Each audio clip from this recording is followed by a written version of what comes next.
Good morning, this is Caron B Davis of Caron B Realty International. Aloha and welcome to Las Vegas. Yes, I'm in Las Vegas on location. A lot of fun to be traveling on the job here. And I have our guest here, Eileen Guilbeault. Yeah. Welcome. Thank you. Eileen is a realtor with Sotheby's real estate office here in Las Vegas, dealing in mainly luxury properties, of course, and she's been in the business 14 years. And why don't you let us know a little bit about your story, how you got to Las Vegas? Yeah, well, my dad was in construction, and so he moved us here from Phoenix.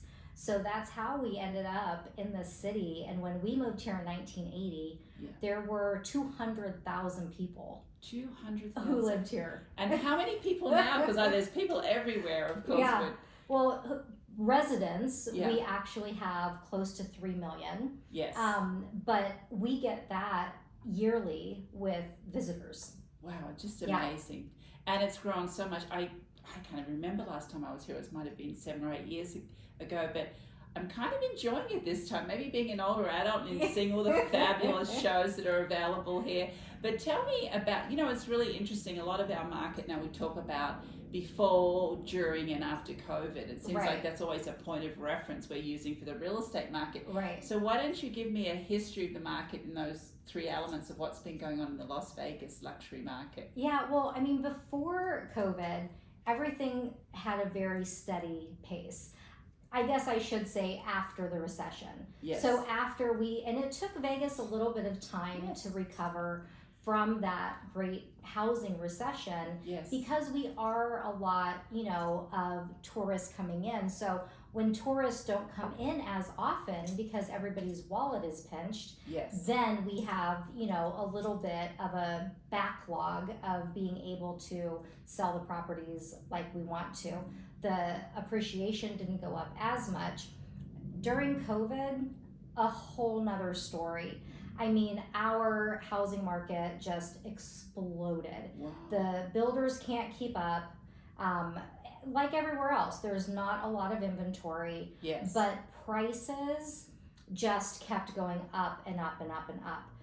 After COVID. So when you say that, I'm just to interrupt for a minute. When I say that, I think, well, why would I go to Las Vegas with COVID? Because I think of crowds and people. Oh, right. So what was making people move here, Yeah. So I don't know if you guys have this in Hawaii as much, but here, every remote worker wanted to buy a home here. Oh, interesting. Because they were coming from San Francisco, they were coming from LA, they were coming from Seattle and Chicago, all for different reasons. I mean, but most of them because we're more affordable than a lot of the coastal areas. Okay. You can get way more house for way less money than you can in a lot of those locations. So if they had the opportunity to work remotely and have 300 days of sunshine and be able to come to the Strip and gamble if they wanted to and have all the entertainment that we have here, and you're a 45-minute plane ride to LA, you're an hour and 15 plane ride to San Francisco. I mean, so you're still very close to where you may need to go back to work if remote work ended. But during COVID, I mean, was it affected the entertainment industry here? Because, no one really wanted to go out, Yeah, for sure. I mean, everything closed down, I think, except real estate. Okay. And the other kind of caveat that happened is you found a lot of people who were in hospitality in Las Vegas actually get their real estate license. So we had a lot of people during that time get their real estate license because they were sitting at home, not able to work. Was there hardship with people paying their mortgages during COVID, though, for the people, was there any of that going on? Well, we had some forbearance. Yeah. But what ended up happening is because prices were going up so much, people were actually selling their homes, taking that equity from their homes. A lot of people actually ended up moving back in with family. They moved out of state, because what was tying them in some cases to Las Vegas was the hospitality industry and the positions that they had. So they took that as an opportunity to find another line of work. Yes. So we did have, as much as we had people coming into our valley, we had a lot of people moving also. I see. And then as we get over COVID and go into, the market for the last year and a half, what have you been finding? I know in Hawaii, shortage of inventory. Yes. And then of course the interest rates hit us last year being a little higher. Yeah. So where are we going now with the Las Vegas real estate market? Yeah, so the interest rates affected like our lower tier housing prices. It affected I guess I should say the interest rates affected the lower end of the housing market here. But what happened with the higher tier is they just became way more savvy. Yeah. They were very picky about what it was that they were buying. We still had a lot of cash purchases, and which was so interesting to me. So in your higher tier, they were using cash instead of financing. Yes. So that interest rate really didn't affect them in the same way. Yes. But they wanted to see the value. They wanted to see, are we getting strip views? Yeah. Are we getting the wow factor? Are we getting the lifestyle that we want to live?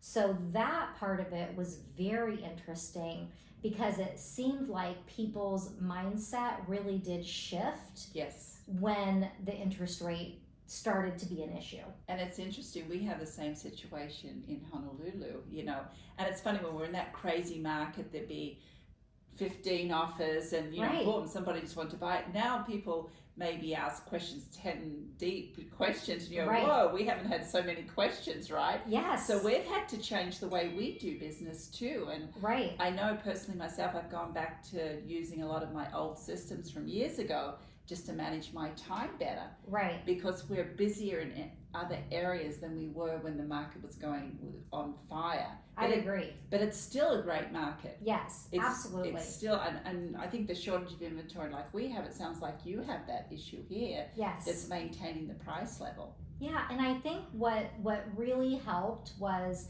the builders really kind of kicked in. I mean, because if times are good, the builders take away incentives. Yes. When times get rough, they're giving away everything. Yes. So, I mean, the builders had lower interest rates than the banks could give. Yes. And so that was one sector that really, and still today even, they are the ones who are kind of helping with this shortage of housing because they really are selling at a really great rate. Well, what I'm enjoying seeing too is people are getting creative again. They're not sitting saying, no, this won't work. They're going out there and they're making it happen. Yep. And it's kind of exciting that even myself, I find I'm getting creative. Like I haven't done an interview for a few years now because I've been so crazy. And now I'm like, okay, I'm going to take the time to go over everything. And then, before I forget, very importantly, like a lot of Hawaii residents look at coming to Las Vegas to invest. Right. The entry point is a little friendlier than Honolulu, of course. Right. So why don't you tell me about investment opportunities out there right now? Yeah, so we always have the single family home investments. Yeah. Our price point has gone up a little bit from the past few years. So, I mean, you probably are still, if you're looking at a single family home, you are looking between $400,000 and $500,000 entry level to purchase a single family home. Where I see the most opportunity for investors right now is we have a couple of projects that are going on. One of them in McDonald Highlands in Henderson, it is the Four Seasons. They're building 2 towers that are going to be phenomenal. You are going to have strip views, mountain views from every single unit. Yes. And they are building, but I have people who are saying, Eileen, I want to buy something there because this project is going to take a couple of years. I want to get to know the area. I want to get to know the lifestyle. I want to play on the golf course. but I don't want, I want to be able to buy something that I can later rent out. Or we have a lack of corporate housing as far as, I don't know if you've noticed, but we have so many professional sports teams now. F1 was just here in November. I heard about that. I know. Amazing. So, we're hosting the Super Bowl in a few weeks. Yes. We have the Stanley Cup champions, the Vegas Golden Knights. So, all of these sports professionals are coming into town. Yes. They're building custom homes. And so they need a place to land with their families for maybe 3 months, maybe 6 months. And we don't have a lot of that type of housing that's over $1 million, that's going to fit the lifestyle and needs of those C-suite professionals, professional sports, entertainers. We need more of that. No, wonderful. Well, I can feel the vibe here. It's just active, it's exciting. And last night, talking about sports, I was sitting down with the big screens watching the tennis, and I thought, wow, this is really cool. There's so many different screens in sports and everything. And I think sports is a huge part of our world now, even more so than ever before. Probably because of social media, right? I think we follow people in their lives, who they are as people, and then in sports, of course, I have a lot of friends who've been sports fans all their lives. But I think there's more sports fans, including myself. I was always not there, but now I'm like with football and tennis and basketball. And growing up here, because I've been here since 1980, we were told we would never have a professional sports franchise because of the gambling. So the gaming commission here would never allow it. So now that we can, oh my gosh, it has created a frenzy. And I'm so glad you said that, because that's what I'm feeling right now. The gambling's sort of secondary to some other things going on in Vegas right now. Yes. It's there, but there's all these other things going on. Yes.